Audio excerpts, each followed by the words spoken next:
break it down. Welcome everyone to Simple Coaches Tennis Videos, where we give you tools to teach your way. Today's video is an introduction to the 4-card system, which gives coaches a simple way to create tennis strategies. Let's get started. The 4-card system is comprised of 4 main categories: technical, physical, emotional, and mental. Each of these categories has 2 subcategories, which we will discuss in a minute. Both players start with the same 4 cards. The basic premise of the cards is to try and figure out which cards of your opponent you can take from them while not giving away any of your own cards. This creates a good starting point in a player's mind as to how they want to approach a match, and it makes them aware of their own vulnerabilities, as they do not want to give their own cards away. It also creates a focal point for the student and coach to discuss many different topics, both pre and post-match, with more specific guidelines, so there's a better understanding of where a player needs guidance. And last but not least, if we're talking about a junior player, it gives the parent an easy way to discuss what they saw in a match if the coach was not there as a witness. Let's talk about the cards. The order of the cards that you try to take is going to be specific to the opponent you are playing. But as we all know, tennis is a fluid sport, and many different variables can change the flow of the match, which may in turn affect the way you're playing the cards. Let's start with the technical card, as it often tends to be the easiest to recognize flaws in an opponent's game. The technical card encompasses all things that have to do with a player's outward technical skills. The 2 subcategories, strokes and footwork, help a player define a strength or weakness of an opponent based on their technical abilities. These include their grips, swing paths, movement to the ball, split steps, recovery, etc. Many times in the lower ranks of tennis, this is where you see the most obvious flaws. In the stroke subcategory, a bad grip can render an opponent unable to handle higher balls, or a swing path that is too big can cause a player to not handle power or depth well. The footwork category can show weaknesses in a player's ability to set up consistently for a backhand, or a lack of a good split step after recovery can make it easy for someone to go behind them. The next card we will discuss is the physical card. The physical card is also shown in a player's outward abilities, and the 2 subcategories are body type and conditioning. This card looks at a player's height, weight, speed, strength, endurance, etc. When you are considering the physical card, you are targeting things like: if they are short, can they handle high balls? Will they get tired if I run them? Do they have the power to hurt me? These questions can give you good insight to a specific strategy if your opponent is weak in any of these areas. Taking an opponent's physical card can often give you a huge advantage, as your offense will get stronger and theirs will diminish. For example, a player with tired legs will lose power and their movement will be compromised. The emotional card has 2 simple subcategories that can profoundly affect a tennis match. 1, mad, and 2, sad.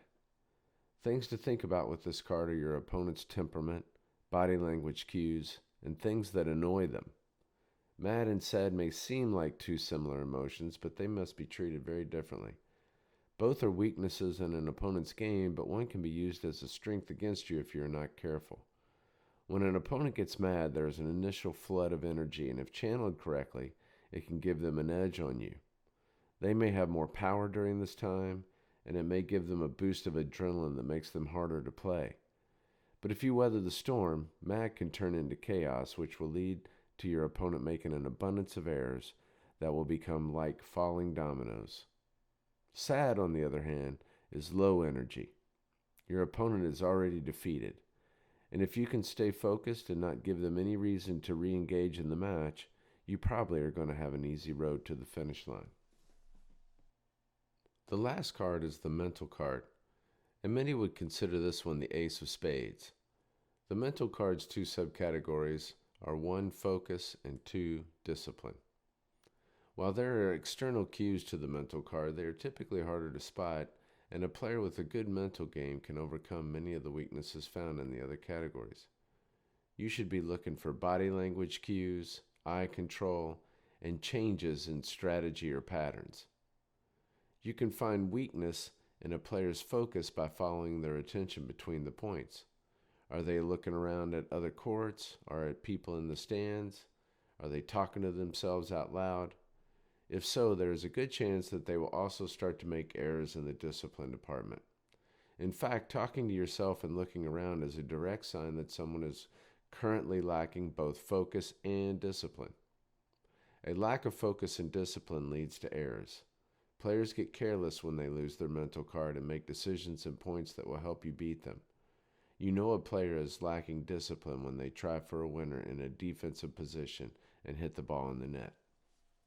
If you know your opponent and you look at their strengths and weaknesses in each card, it can start to give you a roadmap as to the best strategy to use against them. For example, if you know they have a technically weak backhand, they are tall, and they get sad when they get down a few games, then you start by slicing low to the backhand until you start to get errors. That will get you their technical and physical card, which gives you a big advantage early. You now have 6 cards to their 2. If you can generate a lead from taking the first 2 cards, you will get the emotional card as the player gets sad. It's now 7-1. A player in that situation will often start to think about how they are losing instead of how to win. So you now have their mental card as well, since they lost focus on the right mindset. With all 8 cards in your pocket, you will most likely dominate the match as long as you don't give any of your cards away in the process. There are many combinations in which the cards may be played. You may try to tire an opponent to get their physical card, which in turn causes their serve to break down, so you also get their technical card. You may try to bore your opponent to get them distracted, taking their mental card, which in turn causes them to get mad, so you now have their emotional card. The key is trying to get multiple cards on your side, which will build your confidence and diminish your opponent's. The more cards you get, the greater momentum you can gain in the match, eventually leading to your victory. Remember, the cards work both ways, though. If you are giving your cards to your opponent, you are giving them an opportunity to build momentum on you, so protect them wisely.